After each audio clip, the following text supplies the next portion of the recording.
Hare Krishna Guru Maharaj, please accept my humble obeisances और glory Shri Prabhupada.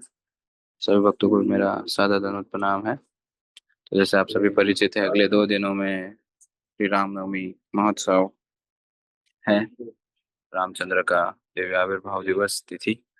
तो उसके उपलक्ष्य में हमारे ध्रुव मंदिर में 3 दिवसीय राम कथा का आयोजन किया गया है, जिसका आज प्रथम सत्र है। और हम, जैसे आप सभी को कुछ दिन पहले सूचित किया था, श्री वृंदावन धाम में श्री श्री कृष्ण बलराम मंदिर का उद्घाटन पिछले प्रभुपाद 50 वर्ष पूर्व रामनवमी के दिन ही किए थे। तो यहाँ देश विदेश से कई श्री प्रभुपाद जी के शिष्य आए हैं, कई वर्षों पूर्व उपरांत आए हैं। श्री वृंदावन धाम में बहुत बड़ा उत्सव चल रहा है, तो उसी उत्सव के हमारे वरिष्ठ गुरु भाइयों में से एक परम पूज्य श्री राधे श्यामानंद स्वामी महाराज हमारे बीच आज उपस्थित हैं। महाराज जी श्री वृंदावन धाम के निवासी है, ब्रजवासी है, श्री श्री कृष्ण बलराम मंदिर के ब्रह्मचारी है और अब सन्यासी भक्त भी है, रेसिडेंशियल सन्यासी है। और महाराज जी राजस्थान, यूपी और पूरे भारत में भ्रमण करके प्रभुपाद जी के मिशन को, चैतन्य महाप्रभु के मिशन को, गौरवाणी का प्रचार कर रहे हैं। तो आज हमारा परम सौभाग्य है कि एक ब्रजवासी के मुखारविंद से हम प्रभु श्री राम की दिव्य लीलाएं, तत्व चरित्र इत्यादि का श्रवण करेंगे। तो आप सभी से अनुरोध है कि कृपया अपने नाम जप को विराम दीजिए और महाराज जी के मुखारविंद से आज 3 दिवसीय राम कथा का प्रथम सत्र श्रवण करने तैयार रहिए। ज्यादा समय न लेते हैं, उन परम पूज्य श्री राधे श्यामानंद महाराज से अनुरोध करते हैं, महाराज जी आज का टॉक राम कथा प्रारंभ करें। महाराज, हरे कृष्ण। बंद कब करना है बनमाली प्रभु? महाराज जी 7:15 7:30 के बीच, कभी भी जैसे आपको अनुकूल हो समय। ठीक ठीक ठीक, थैंक यू। हरे कृष्ण। ओम ज्ञानम तिमिरांधस्य ज्ञानम जनाशलाकया चक्षु उन्मीलितं येन तस्मै श्री गुरुवे नमः। श्री चैतन्य मनोविष्टम स्थापितं येन भूतले स्वयं रूप कदा मह्यं ददाति स्वपदान्तिकम्। वंदे अहम श्री गुरो श्रीयुतपदकमलं श्री गुरून् वैष्णवांच श्री रूपं साग्रजातं सहगण रघुनाथान्वितं तं सजीवम् साद्वैतम सावधूतम परिजन सहितम कृष्ण चैतन्य देवम श्री श्री राधा कृष्ण पादान सहगण ललिता श्री विशाखान्वितांच नमः। ओम विष्णुपदाय कृष्ण पृष्ठाय भूतले श्रीमते लोक राज इति नामिने नमः। ओम विष्णुपदाय कृष्ण पृष्ठाय भूतले श्रीमते भक्ति वेदांत स्वामी इति नामिने नमस्ते सरस्वती देवे गौरवाणी प्रचार्य निर्विशेष शून्यवादी पाश्चात्य देवता। हे कृष्ण करुणा सिंधु दीनबंधु जगतपथे गोपेश गोपिकांत राधा कांत नमस्तुते तप्त कांचन गौरांगी राधे वृंदावनेश्वरी वृषभान सुते देवी प्रणमामि हरिप्रिये वांछा कल्पतरुभ्यस्य कृपा सिंधुभ्य एव च पतितानां पावनेभ्यो वैष्णवेभ्यो नमो नमः। जय श्री कृष्ण चैतन्य प्रभु नित्यानंद श्री अद्वैत गदाधर श्री वासादि गौर भक्त वृंद हरे कृष्ण कृष्ण कृष्ण हरे हरे हरे राम राम राम हरे हरे। गुरुवे गौरचंद्राय राधिकाय तदालय कृष्णाय कृष्ण भक्ताय तद्भक्ताय नमो नमः। पोतैर्महद्वे यः इमां पुरो विभो निर्मायस्येते यदमूष पुरुषः पुंक्ते गुणानसोडसोडसात्मकम् सोऽलङ्कृशिष्ट भगवान् वचंसि मे सोऽलङ्कृशिष्ट भगवान् वचंसि मे।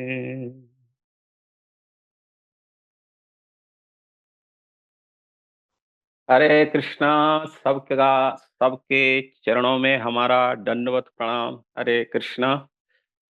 आप सभी उपस्थित हैं, थोड़ा आध घंटे के लिए धैर्य धारण करेंगे और विशेष करके हम पदम माली प्रभु को हम हृदय से धन्यवाद करते हैं जिन्होंने हमें भगवान रामचंद्र की कथाओं को बोलने के लिए कुछ अवसर प्रदान किया। इस माध्यम से हमने कुछ शास्त्रों को खोल करके भी देखा। यही होता है, भक्तों के आशीर्वाद से, भक्तों की कृपा से हम भक्ति में जो है उन्नति करते हैं, क्योंकि वो हमें सेवा का अवसर देते हैं, जिसके कारण हमें फिर उन सेवाओं को कैसे करना है, किस प्रकार प्रस्तुत करना है, तो उसके लिए फिर शास्त्रों को भी या साधुओं के मुख से सुनना भी पड़ता है। तो हम भगवान श्री रामचंद्र जी के बारे में थोड़ा सा कुछ बताने के लिए जाएंगे। वैसे तो भगवान श्री रामचंद्र जी का जो चरित्र है अद्भुत है, भूतोन भविष्य थी। आज तक ऐसा चरित्र है तीनों लोकों में किसी का भी नहीं। उन्होंने जो मर्यादाएं प्रस्तुत की हैं, उन्होंने जो अपने क्रियाओं के द्वारा जो संसार के सामने जो दृष्टांत प्रस्तुत किए हैं, आज तक किसी भगवत अवतार ने ऐसे दृष्टांत प्रस्तुत नहीं किए हैं। इसलिए प्रभु श्री राम का चरित्र ही नहीं, उनके सारे पार्षदों का चित्र एक से एक ग्लोरियस है। भक्तों के जीवन को यदि भक्त उनके किसी भी एक उनके संगी का यदि सानिध्य ले लेते हैं, उसमें से एक बिंदु भी यदि स्वीकार कर लेते हैं, 100% गारंटी है उनको इसी जीवन में भगवत प्रेम मिलेगा, कोई रोक नहीं। तो इसलिए प्रभु श्री राम जी का चरित्र के बारे में क्या कहा जाए। नमस्तुते रामाय सह लक्ष्मणाय देव्यै च तस्मै तस्य ही जनकात्मा जायै। नमस्तुते रुद्रेन्द्रय मालिनेभ्यो नमस्तुते चंद्रार्क मरुंगणेभ्यः। नारायणं नमस्कृत्य नरं चैव नरोत्तमं देवीं सरस्वती व्यासं ततो जयमुदीरयेत्।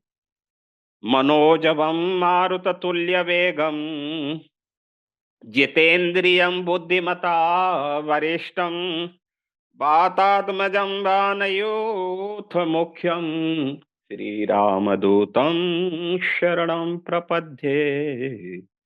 श्रीरामदूतं शरणं प्रपद्ये।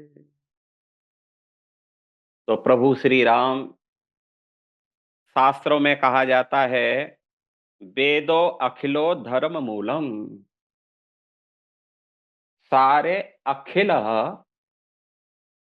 वेद धर्म मूलम। जो वेद साक्षात धर्म के मूल हैं, क्योंकि वेद भगवान से प्रकट होते। वेदो साक्षात नारायणाय, साक्षात भगवान का ही स्वरूप वेद कहा गया है। क्योंकि धर्म क्या है अधर्म क्या है इसको कौन बताएगा, इसको भगवान के अलावा ब्रह्मांड में कोई नहीं बता सकता। तो इसलिए साक्षात वेद भगवान के मुख से निकले हुए हैं। तो वेदों में धर्म का वर्णन किया गया। सभी को धर्म क्या है, एक गृहस्थ का धर्म, ब्रह्मचारी का धर्म, वानप्रस्थ का धर्म, संन्यास का धर्म, ये साक्षात वेद में वर्णन। क्योंकि वेद भगवान के मुख से निकली है। वेद भगवत स्वरूप है, साक्षात भगवान का ही स्वरूप है। इसलिए वेदो अखिलो धर्म मूलम है। धर्म का मूल कौन है? वेद है। तो इसलिए वेद क्या है? वेदो जो है साक्षात भगवान। तो प्रभु श्री राम क्या है? तो वेदों में जो कुछ भी भगवान ने वर्णन किया गया है, हर एक प्राणी के कर्तव्यों को जिसमें जो है स्थापित किया गया है, उसमें भगवान श्री राम का रोल है कि भगवान श्री राम का चरित्र ही वेद स्वरूप है। उन्होंने अपने चरित्र में सारा जो है करके दिखाया, प्रैक्टिकल ही। भगवान श्री राम का जो चरित्र है वो प्रैक्टिकल है। इसलिए राम के बारे में कहा गया है रामो विग्रहवान धर्मः। समझे ना? वेद भगवान के वाणी हैं, उसमें जो है जीव का जो कर्तव्य है वो निर्धारित कहा किया गया है, तो वेदों को लिखित रूप में दिया गया है। लेकिन प्रभु श्री राम क्या है? प्रभु राम तो चलते फिरते वेद हैं। उनके आचरणों के द्वारा हम जान सकते हैं कि प्रभुपाद जी क्या नाम है, प्रभु श्री राम का अपने भाई के प्रति जो कर्तव्य है, माता पिता के प्रति जो दायित्व है, गुरु के प्रति जो दायित्व है, एक राजा का जो दायित्व है, एक पुत्र का जो दायित्व है, एक शिष्य का जो दायित्व है, एक पत्नी के प्रति जो दायित्व है, एक समाज के प्रति दायित्व है, यहाँ तक उनके राज्य के हर एक प्राणी के प्रति जो दायित्व है, वो प्रभु श्री राम ने अपने आचरणों से करके दिखाया। इसलिए यहाँ पर बताया जा रहा है कि यदि कोई इस रामायण के आदर्शों को अपने जीवन में उतार ले, तो वह परिवार, समाज और देश भगवत धाम के जैसा हो जाता है। इसलिए एक आचार्य कह रहे थे कि संसार में 3 ग्रंथ मुख्य हैं। एक है जो है रामायण, दूसरा है भागवतम और तीसरा है चैतन्य चरितामृत। तो जो भागवत है वो मरने की कला सिखाते हैं। संसार में गीता और भागवत जो है ये शिक्षा देते हैं जीव को कैसे शरीर त्याग करना है। और क्या नाम है आपका जो है चैतन्य चरितामृत है, वो शिक्षा देता है कि प्रभु के लिए किस प्रकार रोना चाहिए। क्योंकि बिना रोए भी भैया कुछ होने वाला नहीं। अभी गुरु महाराज बोल रहे थे भक्तों को बच्चों की तरह रोना चाहिए। क्योंकि जब बच्चे रोते हैं तभी माता सुध लेती है, नहीं तो अपने काम धंधे में व्यस्त है। तो इसलिए चैतन्य चरितामृत है जो एक रोने की कला सिखाता है। और जो रामायण है वो जीने की कला सिखाता है। संसार में कैसे रहना है, किसके साथ कैसा व्यवहार करना है, ये रामचरित्र मानस या वाल्मीकि रामायण, ये रामायण इससे हमें सीख। इसलिए रामायण कोई साधारण काव्य नहीं है, इसको महाकाव्य कहा गया है। ये जो है आधुनिक काव्य है। आप देखो जो है तो क्या नाम है वेद व्यास जी ने जो है क्या नाम वेदों को उसको जो है क्या नाम 5000 वर्ष पहले लिख करके वो प्रस्तुत किया था महाभारत को और क्या नाम है श्रीमद् भागवत को। लेकिन जो है इस वाल्मीकि रामायण तो जो है प्रभु वो तो पहले से ही तैयार थी। प्रभु जो है वाल्मीकि जी ने रामायण को लिख करके और प्रभु श्री राम को तो सुनाया ही सुनाया था, उसके पूरे परिवार को भी सुनाया था उन सबका चरित्र। तो इसलिए जो है रामायण जो है ये भागवत से भी प्राचीन है। इसलिए प्राचीन ग्रंथ कहा जाता है और भागवत को आधुनिक ग्रंथ कहा जाता है।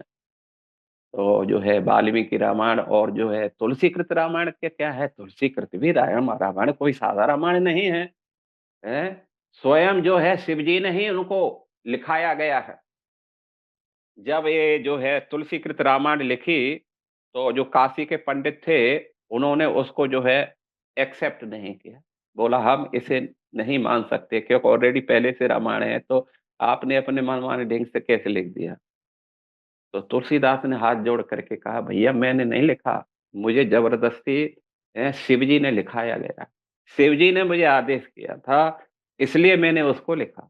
बोला इसका प्रमाण क्या है, इसका प्रमाण आप देख लो, जो प्रमाण लेना चाहते ले लो।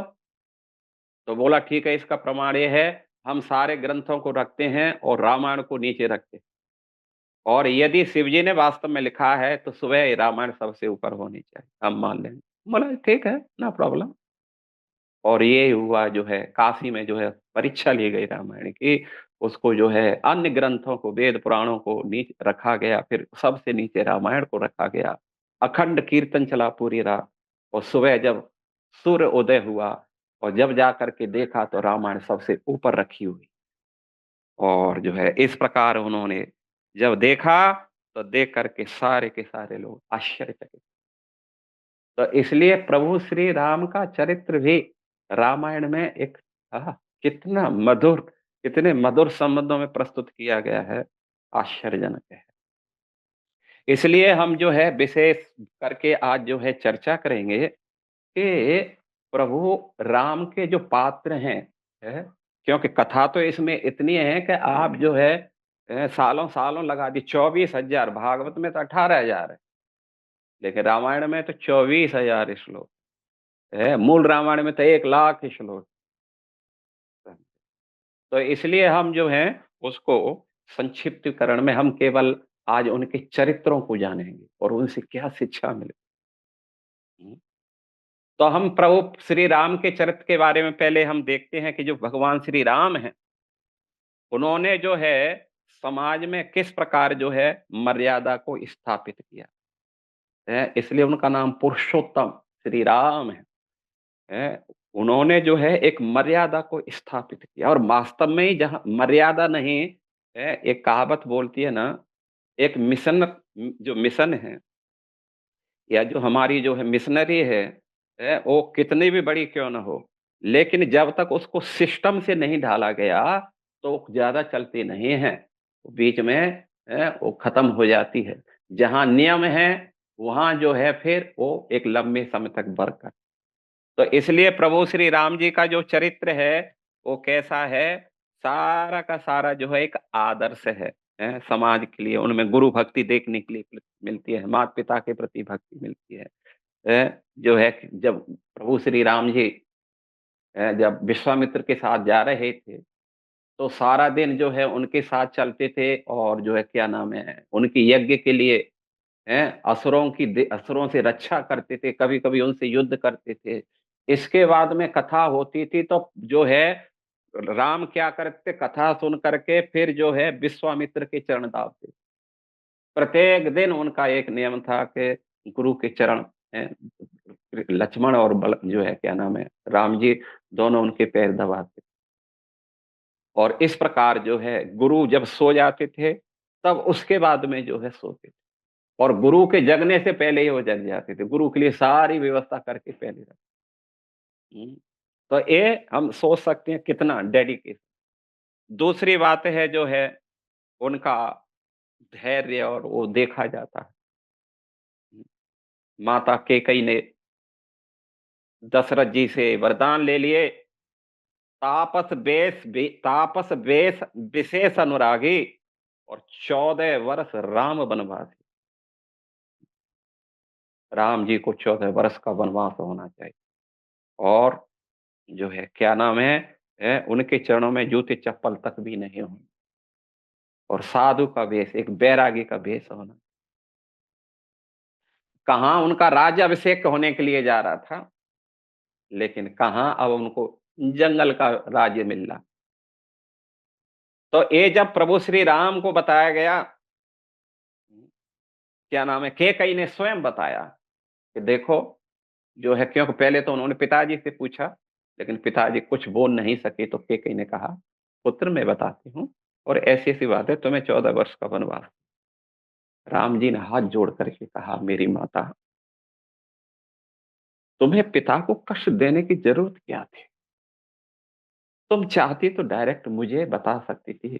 क्या तुम्हें मेरे आदेश का पालन न करने में कोई संदेह था? हुँ, आप मुझे क्यों नहीं डायरेक्ट बता दिए? और इस प्रकार हम जान सकते हैं, उन्होंने इतनी भयंकर बात को भी सुनकर, कहाँ राजगद्दी अयोध्या की मिलने वाली थी, कहाँ अब उनको जंगल में जाना पड़ा। जैसे कोई किसी भक्त को जो है प्रेसिडेंट बनाने के लिए कहा जाए, दूसरे दिन उसका अनाउंसमेंट होने वाला हो और फिर अचानक जो है अनाउंसमेंट की जगह ये बात कही जाए कि आज उस भक्त को हम मंदिर से निकाल लें। अब सोचो, हैं, क्या दिल पर बीतेगी? कुछ कितना क्या-क्या नहीं होगा, मन के अंदर उथल-पुथल होगी। लेकिन प्रभु श्री राम हुँ, एक शब्द भी नहीं कहे, हाथ जोड़ करके उन्होंने उनके वचन को क्या किया, केवल एक बार के कहने से और उनको स्वीकार कर लिया और 14 वर्ष तक तापस बेश विशेष उवासी तापस बेश विशेष उवासी क्या बोलते हैं। तो उन्होंने जो है पूरा 14 साल तक बिल्कुल एकदम विरक्त रहे, जूते-चप्पल भी पैरों में नहीं पहने थे। तो इस प्रकार जो है प्रभु श्री राम जो हैं अपने वचन के प्रति जो भी उन्होंने जैसा कहा उसको स्वीकार किया उन्होंने। और कहा भी जाता है कि रघुकुल रीति सदा चले आई, प्राण जाए पर वचन न जाए। ये रघुकुल की रीति हमेशा से ऐसे ही रही है। तो इस प्रकार जो है उन्होंने उसको स्वीकार किया और जो है उन्होंने 14 वर्ष तक जैसे पिता ने कहा था, माता ने कहा था, बिल्कुल भी उसको तोड़ा नहीं है। उन्होंने कहा था जैसे कि एक बार जब प्रभु श्री राम लंका पर जो है अटैक करने वाले थे, तो विभीषण उनकी शरण में आ गया था। विभीषण शरण में आकर के तो जो है मालूम चला, प्रभु श्री राम को बताया गया कि ऐसे ऐसे विभीषण। तो भगवान श्री राम ने कहा कि यदि विभीषण मेरी शरण लेता है तो मैं उसे लंका का राजा आज से ही घोषित करता हूं। सब आश्चर्यचकित हो गए, प्रभु अभी तो रावण जिंदा है, अभी तो लंका अभी है, कुछ हुआ नहीं, आप कैसे जो है रावण शरण में आ गया तो फिर क्या करोगे? बोला उसको मैं अयोध्या का राज दे दूं। लेकिन विभीषण को मैं बोल दिया तो फिर बोल दिया। तो इसको हम दे सकते हैं कि प्रभु श्री राम कैसे अपने वचन के प्रति है, तत्पर रहते हैं, और विशेष करके उनका अपने भक्तों के प्रति जो वात्सल्य है, जो प्रेम है, उसको जो है देखने के लिए मिलता है। प्रभु श्री राम ने घोषणा की है, सकृत एव प्रपन्नाय तवास्मि इति याचते अभयम सर्वभूतेभ्यो ददामि एतत् व्रतम मम एतत् व्रतम ददामि। ये मेरा व्रत है। जो एक बार हाथ उठा करके कह देता है कि प्रभु श्री राम मैं बस आपका हूं, आपकी शरण में हूं, तो भगवान ने कहा है कि मैं उसको क्या करता हूं, अवयम सर्वभूतेभ्यो ददामि। उसको सारे प्राणियों से बिल्कुल अवय बना देता हूं। फिर उसका कोई ब्रह्मांड में बाल बांका नहीं कर सकता है। तो एक कथा आती है, जब प्रभु श्री राम दंड कारक के बल में थे तो उनके पैरों में बहुत अ, कंकड़ और कांटे चुभे थे। इसके बाद 14 वर्ष वनवास काट करके प्रभु श्री राम जो है अयोध्या आए, वहां उनका राज्यभिषेक हुआ, और इस प्रकार जो है उनको राज गद्दी पर बिठाया गया। तो एक बार जब अपने सिंहासन पर बैठे थे तो उस समय जो है कुछ भक्तों ने देखा कि प्रभु श्री राम के चरणों में कांटे लगे हुए हैं। हम्म, ये देख करके भक्तों का हृदय दयार्द हो गया, पिघल गया। उनसे कहा, प्रभु इतने कांटे लगे हैं, इनको हम निकाल देते हैं। तो प्रभु श्री राम ने कहा कि नहीं, ये कांटे नहीं है, ये मेरे जड़ीय भक्त है, जिन्होंने मेरी शरण लेकर के रखी है, मेरे चरणों की शरण लेकर के रखी। लोग विश्वास करते हैं कि मैं अपने भक्तों को कभी भी धोखा नहीं दे सकता। आज इन कांटों को मैं निकाल करके फेंक दूंगा तो मेरे जो दूसरे भक्त हैं वो क्या सोचें, उनके हृदय में कितना धक्का लगेगा, और फिर कौन मेरे ऊपर विश्वास करेगा। इसलिए प्रभु श्री राम ने क्या किया, उन कांटों को निकाला नहीं, एज इट इज बने रहे। तो इसलिए वहां पर जो है स्वयं जो है वाल्मीकि बोलते हैं कि स्मरताम हृदय विन्यस्त विद्धम दंडक कंठक स्मरताम हृदय विन्यस्य जो उनके जो भक्त हैं, जब उनके उन चरणों का स्मरण करते हैं, ध्यान करते हैं। इन चरणों का भाई जो चरण कैसे हैं, कमल के समान, इतने सॉफ्ट हैं कि कमल के पुष्प भी उनके सामने कुछ नहीं है। इतने सॉफ्ट हैं, मक्खन की तरह मुलायम हैं। लेकिन विद्धि दंडक कंटकई, उनमें क्या गड़े हुए हैं, अभी तक आज तक उनके अंदर कांटे गड़े हुए। तो स्मरताम हृदय, जब वो उनका स्मरण करते हैं तो इनका हृदय फट जाता है, चूर चूर हो जाता है। धन्य प्रभु हैं आप, जड़ीय प्राणियों के प्रति इतने दयालु कृतार्थ हैं, कृपालु हैं। तो जो साक्षात हैं, जो लोग, जो भक्त आपकी भक्ति में लगे हैं, तो उनके बारे में क्या कहा जाए। इसलिए स्वपाद पल्लव रामा आत्म ज्योति ज्योतिरागततः। तो इस प्रकार जो भी इन चरणों की शरण लेता है, ये बिल्कुल सत्य है। स्वपाद पल्लव राम, ये पाद पल्लव श्री राम, जो प्रभु श्री राम के चरण कमलों की जो शरण लेता है, आत्म ज्योतिरागत, वो 100 भगवान के धाम में प्रवेश करता है। इसमें कोई भी शंका नहीं है। इस प्रकार बोलो प्रभु श्री रामचंद्र की जय। तो हम जो हैं प्रभु श्री राम के बारे में सोच सकते हैं कि उनका किस प्रकार जो है भाई के प्रति, पत्नी के प्रति, पत्नी ने जब एक कहा कि प्रभु, उनका जो प्रेम था माता सीता का राम के प्रति, उनका जो समर्पण था, और उसको देख कर के प्रभु श्री राम इतने दयार्द हो गए सीता के प्रति, और उन्होंने आशीर्वाद दिया, एक वचन दिया कि सीता, हैं, मैं आज से संकल्प लेता हूँ कि जीवन में आपके अलावा कोई भी स्त्री मेरे जीवन में नहीं आई है, दूसरी शादी में जीवन में नहीं।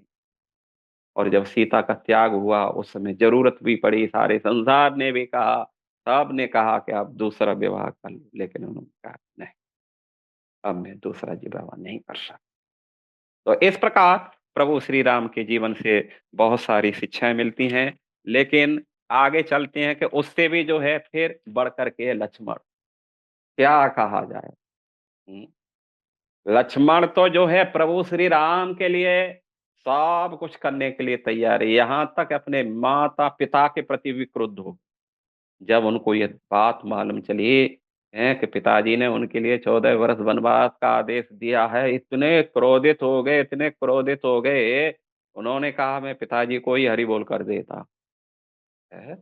उनकी हिम्मत कैसे हुई मेरे प्रभु श्री राम को इस प्रकार का कठोर दंड देने। राम के अलावा वो किसी को जानते ही नहीं, हैं। जब प्रभु प्रभु श्री राम जब 14 वर्ष जाने के लिए हुए, तो उन्होंने कहा कि प्रभु, आप जा रहे हैं तो मैं भी साथ में चलूँ। उन्होंने कहा, लक्ष्मण ने कहा कि प्रभु, क्या नाम, राम ने कहा कि नहीं, नहीं लक्ष्मण, तुम हमारे साथ नहीं चल सकते हो, क्योंकि तुम्हें मेरे जाने की अनुपस्थिति में माता-पिता की सेवा करना होगा। यहाँ भरत भी नहीं है, शत्रुघ्न भी नहीं है, वो अपने ननिहाल में है, इसलिए कौन माता-पिता को देखे? लक्ष्मण ने कहा, प्रभु, मेरे माता-पिता, भाई-बंधु, गुरु सब आप हैं। आपके अलावा मैं और किसी को नहीं जानता। बस जहाँ आप रहेंगे, वहीं मैं रहूँगा। इसलिए लक्ष्मण जो है, क्या नाम है, प्रभु श्री राम की छाया की तरह रहते। आप सोच लो, उनकी सेवा के लिए 14 वर्ष तक उन्होंने न खाया, न पानी पिया और ना ही सोया। कभी भी उन्होंने झपकी तक नहीं ली, क्योंकि प्रभु की सेवा में कोई डिस्टर्ब ना हो जाए। इस प्रकार उन्होंने 14 साल तक अखंड जो है उन्होंने व्रत का पालन किया। आप उनका जो है जान सकते हैं कितना प्रेम है प्रभु श्री राम के लिए। तो जब वन के लिए जा रहे थे, जाने का हुआ, तो उनकी पत्नी उर्मिला को मालूम चला कि मेरे पति भी जा रहे हैं, क्या नाम, प्रभु श्री राम की सेवा के लिए। तो उनको बहुत प्रसन्नता हुई, और उनकी पूजा के लिए थाल सजा करके लेके आई। उसमें चावल है, रोरी है, माला है, दीपक है, सब कुछ रखा, और द्वार पर आकर के खड़ी हो गई। कम से कम अंतिम दर्शन कर लेती हूँ अपने प्राणनाथ के, और इस प्रकार जो है उनको मैं विदा करूँ, उनका आशीर्वाद लें। बस खड़ी थी, तो जो है समय हो गया, तो जब कुछ लोगों ने आकर के कहा, "आप किसके लिए खड़ी हैं?" तो बोले कि ऐसे-ऐसे मेरे प्राणनाथ आ रहे हैं, उनकी थोड़ा-सा उनका आशीर्वाद लेने के लिए, 14 वर्ष तक दूर रहेंगे, तो कम से कम एक झलक देख लेती हूँ, थोड़ा आरती कर दूँगी। अरे! वो तो चले गए, को बताया तक नहीं। ओ, कोई बात नहीं है, है, क्योंकि वो जानते जो प्रभु श्री राम की तरफ जा रहा है, उसे फिर संसार की तरफ नहीं आना। वो जानते हैं, मेरे पति कोई साधारण व्यक्ति नहीं है। अरे! तो कम से कम आपको एक झलक तो देना चाहिए ना, कुछ आशीर्वाद को 14 वर्ष जा रहा है। यहाँ तो लोग सुबह जाते हैं, शाम को वापस आ जाते हैं, चलते-चलते फ़ोन करते रहते हैं। सुनती हो? ठीक से रहना, ठीक है? लाला को ये कर देने का, उसको ये करने का, उसको ये करने का, और ये 14 वर्ष तक पत्नी को एक शब्द नहीं कहा। हुँ? इसका आपका दीपक, इसका क्या होगा? आपकी माला, इसका क्या होगा? हैं? उर्मिला ने हाथ जोड़ कर के कहा, यदि मैंने अपने पति की शुद्ध मन से सेवा की हो, पति के अलावा और मैं किसी को नहीं जानती, यदि मैं पूर्ण पति हूँ, तो मैं वचन देती हूँ कि मेरा दीपक 14 साल तक जलता रहे। इसमें न घी डालूँगी, न कुछ नहीं। और दूसरा रही मेरी माला की बात, ये माला भी जो है 14 साल तक इसी प्रकार बिल्कुल फ्रेश बनी रहे, ऐसे इसमें से खुशबू निकल। सोच सकते हैं हम कितना समर्पण है एक-दूसरे के प्रति, जो चरम सीमाओं को जो है तार-तार कर रहा। तो इस प्रकार जो है, क्या नाम है, लक्ष्मण जो है, लक्ष्मण, जिनका मन कहाँ लगा है? लक्ष्य पर लगा, वो लक्ष्मण है। उनका मन एकमात्र प्रभु श्री राम के अलावा और किसी को भी नहीं जानते हैं। यहाँ तक कोई एक शब्द भी राम के अगेंस्ट में सुनना नहीं चाहते। आप सभी जानते हैं कि जिस समय क्या नाम है, जनकपुर में जब वो स्वयंवर हो रहा था और उसमें धनुष रखा गया था, जो तोड़ेगा वो सीता के साथ विवाह करेगा। तो उसमें जो है विश्वामित्र भी लक्ष्मण और राम के साथ में पहुँचे थे और सभी जो है अपना-अपना अ, आज़मा रहे थे, ताकत बल को आज़मा रहे थे, लेकिन कोई नहीं तोड़ सका। तो उस समय जो जनक महाराज बहुत दुखी हो गए और दुखी होकर के उन्होंने कहा, हैं, यदि मेरे को ऐसा मालूम होता कि आज ये पृथ्वी सारे क्षत्रियों से विहीन हो चुकी है, तो मैं कभी भी ऐसा कठोर संकल्प नहीं लेता। मुझे नहीं मालूम है कि आज पूरी पृथ्वी क्षत्रियों से विहीन हो चुकी। उसी समय लक्ष्मण एकदम फुनफुना करके लंबी-लंबी गरम-गरम साँस फेंकते हुए, होठ फड़कते हुए और उस सभा में खड़े हो गए और उन्होंने हाथ उठा करके कहा, "जो रघुवर अनुशासन पावा, कंदुक इव ब्रह्मांड उठावा।" महाराज जनक, तुम सब क्षत्रियों के बारे में ऐसा नहीं कह सकते। अभी भी यहाँ रघुवंशी बैठे हो, रघुवंशी शिरोमणि प्रभु श्री राम यहाँ बैठे हुए हैं। राम की तो जाने दो, यदि राम का यदि मेरे को भी आदेश होता है, कुछ दास को भी यदि आदेश होगा ना, तो इस धनुष की तो चलती क्या है, ब्रह्मांड को एक छोटी सी बॉल की तरह, गेंद की तरह उठा करके मैं फेंक सकता हूँ। ये धनुष की कौन सी बात कर। हम्म? कच्छे घर जिम डारू फोरे और सकहूं मेर मुलक जिम ही तोरी। एक शीशे के, एक ग्लास की तरह इसको मैं तोड़-फोड़ करके रख। तो जान सकते हैं किस प्रकार प्रभु श्री राम के लिए जो है, वहीं परशुराम के भी प्रसंग में हमें यही देखने के लिए मिला कि उन्होंने प्रभु श्री राम के लिए भी जरा भी एक रत्ती भर भी जो है, क्या नाम है, नहीं सुना नहीं परशुराम का, और यहाँ तक परशुराम से जो है खुद झगड़ने लग गए। तो इसलिए ये बिल्कुल एक शिष्य, एक सेवक जो होता है, अपने गुरु के प्रति, अपने स्वामी के प्रति एक रत्ती भर भी जो है सुनने के लिए तैयार नहीं। और आगे चल कर के जो है, प्रभु राम ने लक्ष्मण के बारे में कहा था, भाई क्यों नहीं कहेंगे। प्रभु श्री राम ने कहा था, यथा पंखो बिन खत खग अति हीना, मणि बिनु फनि करे वर कर हीना, असमम जीवन बंधु तोई, जो जड़ देव ज्याबे मोही।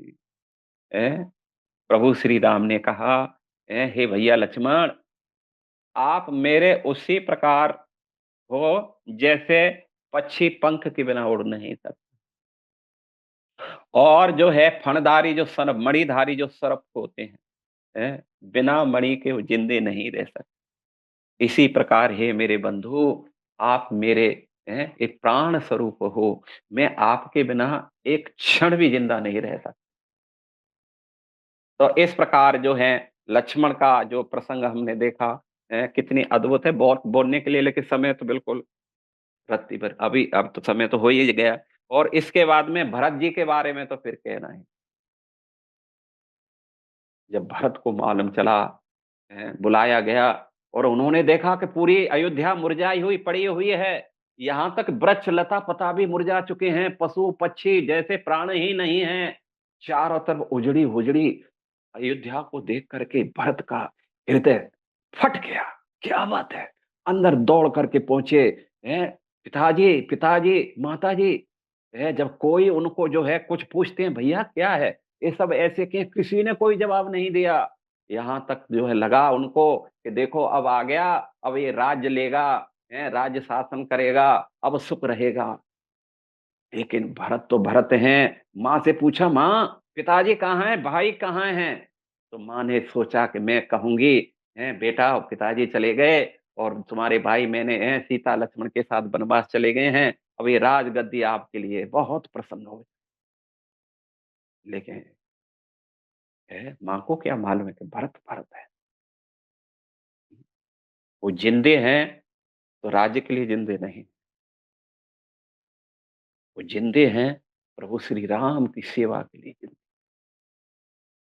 इसलिए जैसे ही उन्होंने सुना कि पिताजी चले, बस चले, वो स्वर्ग को पधार गए हैं और उनके भाई और माता सीता और लक्ष्मण वन चले गए हैं, उनको इतना धक्का मिला, बेहोश होकर के गिर पड़े। और जैसे ही होश आया, चित्कार मार करके दहाड़ मारने लगे और ये कहा कि ये डायन, कार है तेरे लिए और विशेष करके मेरे लिए कि मैंने तुमसे जन्म लिया है। अरे मुझे मार ही क्यों नहीं दिया? मैं मर क्यों नहीं गया? तू अब मेरी आँखों के सामने से हट जा। मैं संकल्प लेता हूँ कि मैं तेरा जीवन भर तेरा मुख नहीं देखूँ। और ये हुआ 14 साल तक उन्होंने मुख नहीं देखा। यहाँ तक कि जो है भरत के बारे में बहुत कुछ बातें हैं, सोच सकते हैं। भरत जब गए, जब सब सभा बैठी पहले अयोध्या में, दाह संस्कार किया गया पिताजी का। दाह संस्कार के बाद में जो है फिर ये मीटिंग हुआ और सबने यही कहा कि देखो वेद सम्मत है, सारे शास्त्र सम्मत है, सबकी अनुमति है। पिताजी भी चाहते थे, भाई भी तुम्हारा चाहता है, तुम्हारी माँ भी चाहती है, तुम ये राज्य को स्वीकार करो, इसमें कोई हम। भरत ने हाथ जोड़ कर, ये तो उसी प्रकार की बात हो गई। जैसे कोई व्यक्ति अनेक दोषों से भरा हो, जिसने पूरे घर को उजाड़ दिया हो, है, और अब उसको कहा जाए, उसको जो है क्या नाम है, प्रसन्न करने के लिए उसको शराब दी जाए। ये मेरे कारण मेरे पिताजी चले गए, मेरे भाई, मेरी माँ सीता, लक्ष्मण जैसे भाई को जो है क्या नाम है वनवास हो गया और आप मुझे राजा बनाना चाहते हैं? हैं? इस अयोध्या को कहाँ ले जाना चाहते हैं आप? ये नरक में, ये रसातल में भी, वहां भी स्थिर नहीं रह पाएगी मेरे को राजा बना करके। मैं कभी उसको नहीं स्वीकार कर सकता। सबकी आंखों से धर धर करके आंसू निकल पड़े। सभी तो यही सोच रहे थे कि भरत तैयार हो जाएंगे। अंत में जो है उन्होंने कहा, जो है बड़े प्रसन्न हुए, बोला क्या करना चाहिए? बोला ये करना चाहिए, कल हम सब चलते हैं, प्रभु श्री राम को मना के लाएंगे उनको राज। उधर जो है दूसरे दिन जाते हैं, सब जो है सोच रहे, लो जी अब भरत आ गए, वहां जो है राज लिया, अब यहाँ जो है क्या नाम है, यहाँ तंग करने के लिए आ गया। सब ने जो है क्या नाम है एक लिस्ट बना करके रखी थी। सब ने कहा कि नहीं, हम जो है प्रभु श्री राम को नहीं जाने देंगे, अब ये इधर ही रहेंगे। क्योंकि देखो ये हमारा सौभाग्य है कि वहाँ के जो भील थे, जंगली जानवर, पशु पक्षी, ऋषि मुनि, सबको बड़ा आनंद हुआ। गुहक ने तो अपनी नौकाएं, बोला हम जो हैं उनको पार करने के लिए, राम तक पहुंचने के लिए नौका ही नहीं छोड़ेंगे, सारी गंगा में डुबा। लेकिन वो भरत तो भरत है भैया, है, वो कोई संसार की वस्तुओं के काम ही नहीं है। जब उन्होंने जो है देखा प्रभु श्री राम को, पछाड़ खा करके गिर पड़े, प्रभु, है, प्रभु श्री राम, है, मुझे माफ करना। दंडवत करते करते वहां तक जो उनकी दहाड़ थी, जो उनकी चिल्लाहट थी, है, वहां के जो है ऋषि मुनि का तो हृदय परिवर्तन हो ही गया। यहाँ तक पशु पक्षियों के आंखों से भी आंसू निकले। भरत की उस पुकार को, उस जो है उस रुदन को सुन करके पाषाण भी जो है पिघल गए। और प्रभु श्री राम ने उनको हृदय से लगा, भरत तू बता तू चाहता क्या है? है? भरत ने हाथ जोड़ करके कहा, प्रभु मैं क्या चाहता हूँ? मैं तो आपका सेवक हूँ। आप क्या चाहते हैं? इस सेवक का काम मालिक को आदेश करना नहीं है, सेवक का काम उनके आदेश को स्वीकार करनी। प्रभु, मैं आपका तुच्छ सेवक, मेरे लिए जो भी आदेश है आप बताइए, मैं आपको और आदेश नहीं कर सकता, मैं आदेश देने के लायक नहीं। तो प्रभु श्री राम ने कहा, भैया देखो, इच्छा है, माँ की भी इच्छा थी, मैं 14 वर्ष जाऊँ कैकेयी माता की। राम की भी इच्छा, क्या नाम है, पिताजी की भी इच्छा थी, मैं 14 वर्ष, इसलिए जो है तुम जा करके शासन करो। यहाँ तक जितने भी थे वहां के लोग, भरत की इस आर्त को, उस रुदन को, राम के प्रति प्रेम को देख करके उनका मन भी चेंज हो गया, और उन्होंने कहा कि नहीं भाई, हमें राम के दर्शन करने हैं तो हम अयोध्या जा करके कर लेंगे, लेकिन भरत को इनको ले जाने दी। पहले सोचे कि हम राम को बिल्कुल भी यहाँ से नहीं जाने देंगे, लेकिन भरत की आर्त पुकार को सुन करके उनका हृदय भी पसीज गया, और कहा कि भैया, हम राम के दर्शन करना है, अयोध्या जा करके कर ले, लेकिन है, भरत को कष्ट नहीं होने देना। तो ये है भरत। उस भरत के लिए प्रभु श्री राम ने देवताओं से प्रार्थना कर रहे हैं। जब राम श्री जो है दंडकारण्य के वन में चलते थे, उनकी जो है शिलाओं के ऊपर पैर पड़ता था, जो नुकीली शिलाएं गड़ जाती थी, खून निकल जाता वहां के जो सूखे कांटे, सूखी घास जो बिल्कुल सुई की तरह चुभती थी। तो प्रभु श्री राम प्रार्थना कर रहे हैं देवताओं से, हे देवताओं, मेरे भरत के आने से पहले इस पृथ्वी को क्या कर दो, आप बिल्कुल जो है क्या नाम है, आ, रज से, धूल से भर दो इसको, बिल्कुल भी उनको कष्ट नहीं हो। तो हमने कहा, प्रभु आपके चरण क्या भरत के चरणों से भी कोमल हैं क्या? अब नहीं, भरत के चरण आपके चरणों से भी कोमल है। बोला, नहीं नहीं। तो क्या आप इन कष्टों को सह पा रहे हैं, क्या भरत नहीं सह पाएगा? बोला, ये भी बात नहीं है, तो वो वज्र है, जो वज्र के प्रभाव प्रभाव उसको उसको भी सहन कर सकता। तो प्रभु आप उनके लिए ऐसे कैसे प्रार्थना कर रहे हैं? बोला, मैं इसलिए प्रार्थना, क्योंकि भरत को जब ये मालूम चलेगा, इस कटीली है, इस कटीली भूमि पर, इस कटीले झाड़, यह कंकड़ों पर प्रभु श्री राम चल करके गए, जो वज्र की तरह है, जो इतनी चुबीली है, तो ये जान करके उनका हृदय फट जाए। वो अपने लिए चिंता नहीं करते हैं, उनको ये मालूम चलेगा कि मेरे प्रभु श्री राम ऐसी भूमि पर चलते हैं, ऐसी भूमि पर सोचते हैं, तो भी फिर वो जिंदा नहीं रह पाए। इसलिए आप उनके आने से पहले ही जो है इस भूमि को जो है क्षमा कर दे, माफ कर दे। ये भरत का चरित्र है। इधर हम देखते हैं शत्रुघ्न का, शत्रुघ्न के चरित्र में हम देखते हैं कि 13 वर्ष तक हो चुके हैं। जब प्रभु श्री राम गए तो जो है भरत ने कहा, भैया भरत, मैं नंदीग्राम में रहूंगा, तुम अयोध्या का राज्य संभालना। उससे शत्रुघ्न से कहा था, शत्रुघ्न ने कहा, मैं राज्य जरूर संभालूंगा, लेकिन कभी भी अयोध्या के महलों में 14, जब तक प्रभु श्री राम नहीं आएंगे, मैं जा करके रत्ती भर सोऊंगा नहीं। ऐसे करते करते किसी को भी मालूम नहीं चला और भरत के बारे में थोड़ा सा और मैं कहूंगा, 14 साल तक भरत ने गौग्रास खाया। क्या खाया?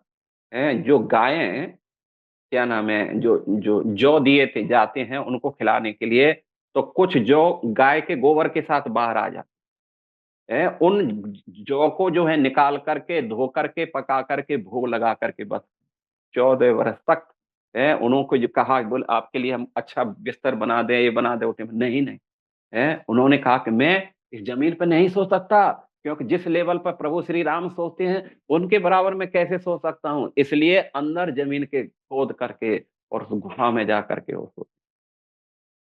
और शत्रुघ्न के बारे में तो कहना है, एक से एक बड़ा पात्र है इनके जो है प्रभु श्री राम का है।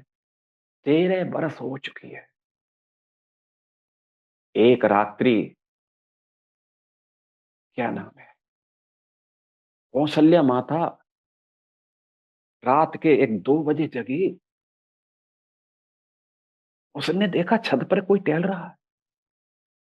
आश्चर्य, रात के 1-2 बजे कौन टहल रहा है भाई? ऊपर गई, जाकर के देखा कि शत्रुघ्न की पत्नी श्रुतकीर्ति है। श्रुतकीर्ति, तुम सोई नहीं हो? शत्रुघ्न कहाँ है? बोला, मैं नहीं जानती कहाँ है, वो तो कभी आए नहीं। क्या? कभी नहीं आए? कब से नहीं आए? बोला, आज 13 साल हो गया, मैंने उनको देखा ही नहीं। 13 साल हो गया, हाँ? आज तक आपने देखा ही नहीं? बोला, नहीं।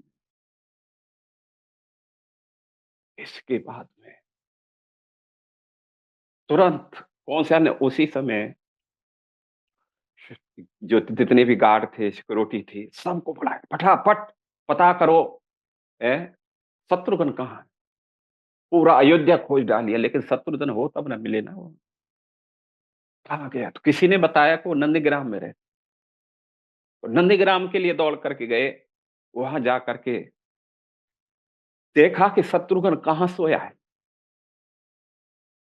भरत गुफा में सोए हैं, पास में एक शिला पड़ी थी, पत्थर, और अपने हाथ का तकिया बना करके उसके ऊपर सोए।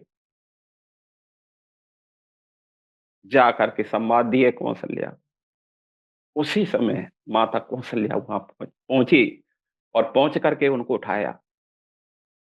जैसे ही शत्रुघ्न को मालूम चला कि माता कौशल्या आई है, तुरंत पैर में गिर पड़े, माँ तुम्हें बोलने की जरूरत क्या थी, यहाँ आने की जरूरत क्या थी? हाँ, मुझे बोल किसी को बुलवा करके भेज दिया था तो मैं आ जाता उनके साथ में। कौशल्या ने कहा, क्या मैं नहीं आ सकती? क्या मैं अपने पुत्र के पास नहीं आ? माँ, इस दास के प्रति तो आप पूरा अधिकार है, नहीं आ सकती। बताइए, मेरे लिए क्या आदेश है? उन्होंने कहा कि महल में तुम 13 साल से सोए नहीं है, यहाँ क्यों सो रहे हो?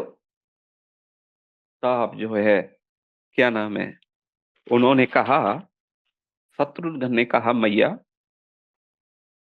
मेरे बड़े भाई राम, सीता और लक्ष्मण जंगल में चले गए, वो न जाने कहाँ कहाँ सोते हैं। दूसरा जो है, भैया लक्ष्मण उनके साथ में चला गया। तीसरा, मेरा जो है बड़ा भाई भरत, वो कुटिया बना करके गुफा में सो रहा है। तो क्या ये महल मेरे लिए ही है? क्या मैं प्रभु श्री राम के प्रति, क्या अपने भाइयों के प्रति इतना गिरा गीता हूं कि मैं महल में जाकर के सो? तुरंत कौशल्या के हृदय से चित्कार निकल गए, आंसुओं की झड़ी लग गई, हृदय से लगा दिया शत्रुघ्न। तो ये हम देख सकते हैं, उनका प्रभु श्री राम के प्रति कितना प्रेम है। बहुत कुछ बोलने के लिए है, लेकिन मेरे को जो आदेश दिया गया, तो हनुमान के बारे में तो फिर कहा ही गया। 2 मिनट में समाप्त कर रहा हूँ। हनुमान तो हनुमान है, एक सेकंड भी जो है प्रभु श्री राम के बिना नहीं रह सकते। यहाँ तक हनुमान तो जिस वस्तु में राम नहीं दिखाई दे, वो वस्तु भी फेंक देते हैं प्रभु श्री राम। वो क्या नाम, हनुमान। जब प्रभु श्री राम का जो राज्याभिषेक हो गया, कहाँ शासन पर बैठ गए, अब प्रभु श्री राम जो भी उनके साथ में आए थे, सबको जो है विदाई दे रहे हैं। तो ग्रीव है, क्या नाम है आपका, जो है जामवान है और अन्य अंगद है, विभीषण है, सबको कुछ न कुछ गिफ्ट दे करके उनको विदा दे रहे हैं। इधर माता का, सीता का जो है हनुमान के प्रति विशेष तो प्रेम था। उन्होंने अपना हीरे का बना हुआ हार उतार करके और जो है हनुमान के गले में डाला। हनुमान ने तुरंत गले का हार उतार करके और उसको तोड़ने लग गए, हीरों को तोड़ने लगे। विभीषण से रहा नहीं गया, भैया हनुमान ये सब क्या कर रहे हो? इतना कॉस्टली हार है, तुम उसको तोड़ रहे हो और किसी दूसरे को दे दिया होता है। ये तोड़ क्यों रहे हो? बोला, तोड़ नहीं रहा हूं, इसमें देख रहा हूं कि मेरे प्रभु श्री राम लक्ष्मण कहाँ है, सीता कहाँ है, सिया राम कहाँ है मेरे प्रभु इसमें। विभीषण ने कहा, हनुमान तो पागल तो नहीं हो गए हो, इनमें श्री राम देख रहे हो? इतने बड़े वो हो गए हो, तुम्हारे अंदर है श्री राम? उन्होंने कहा, मेरे अंदर है, मेरे अंदर ज़रूर है, नहीं तो मैं शरीर को 1 सेकंड के लिए भी नहीं रख सकता था। बोला इतने बड़े बनना है तो दिखाओ हमें। तुरंत हनुमान ने जो है अपने हृदय को क्या किया? अपने हाथों से ही तब कर कमल बरे नखम अद्भुत श्रृंग ललित हिरण्यकशिपु तन भ्रंग। उन्होंने अपने हृदय को फाड़ नहीं फाड़ और जैसे ही पहाड़ा फाड़ करके जो किया तो सबने देखा कि प्रभु श्री राम और जो है सीता माता सीता के साथ में वहां पर विराज सब नस्त मस्तक हो गए। धन्य है प्रभु, धन्य है हनुमान। तो ये हम सोच सकते हैं कि प्रभु श्री राम के एक एक जो उनके जो सेवक हैं, उनके पार्षद हैं, इनके अंदर कितने-कितने अद्भुत गुण भरे हुए हैं। तो इसलिए यहाँ पर बोला गया है कि पुरुषो रामचरित्रम श्रवणम अपधारयन् आन्रसस्य परो राजन् कर्म बन्धहि विमुच्यते।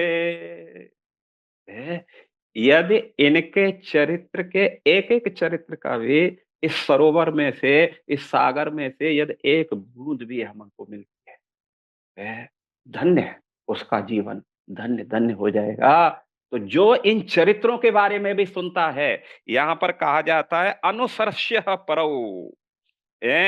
जो इन चरित्रों को भी सुनेगा, वो सारे ईर्ष्या द्वेष से मुक्त हो जाएगा। और प्रभुपाद जी ने इसके तात्पर्य में लिखा है कि जब तक व्यक्ति ईर्ष्या द्वेष से युक्त है, वो कभी भी भगवत धाम जाने का पात्र नहीं। पहले उसको ईर्ष्या द्वेष से मुक्त होना। तो जो इन इन चरित्रों के बारे में सुनता है, वो ईर्ष्या द्वेष से मुक्त हो जाता है और कर्म बंधै विमुच्यते और सारे कर्म के बंधनों से मुक्त होकर के भगवान के धाम चला जाता है। तो इस प्रकार हम यही प्रार्थना कर सकते हैं इस रामनवमी के अवसर पर इन चरित्रों से यही हम ले सकते हैं, एक बूंद जस्ट वन ड्रॉप थोड़ा-सा भी मिल जाए, हमारा जीवन भी धन्य-धन्य हो जाए। हरे कृष्ण, शिल प्रभुपाद की जय, प्रभु श्री रामचंद्र जी की जय, निताई गौर सीतानाथ प्रेमानंद। हरे बहुत बहुत कृष्ण। धन्यवाद महाराज जी आज के इस सत्र के लिए और राम कथा का प्रारंभ करने। सभी भक्तों से अनुरोध है हमारी परंपरागत पद्धति से महामंत्र का उच्चारण करके हम परम पूज्य श्री राधे श्याम आनंद महाराज का हृदय पूर्वक आभार व्यक्त करते हैं आज के इस सत्र के लिए। हरे कृष्णा कृष्ण कृष्ण हरे हरे, हरे राम राम राम हरे हरे। श्री हरिनाम प्रभु की जय, हरे कृष्ण महामंत्र की जय, श्री रामनवमी महोत्सव की जय, श्री श्री सीताराम लक्ष्मण हनुमान की जय, श्रील प्रभुपाद की जय, परम पूज्य श्री लोकनाथ स्वामी गुरु महाराज की जय, परम पूज्य श्री राधे श्यामानंद स्वामी महाराज की जय। वंशा कल्पतरुभ्यश्च कृपा सिंधुभ्य एव च पतितानां पावनेभ्यो वैष्णवेभ्यो नमो नमः। अनंत कोटि वैष्णव वृंद की जय। Thank you.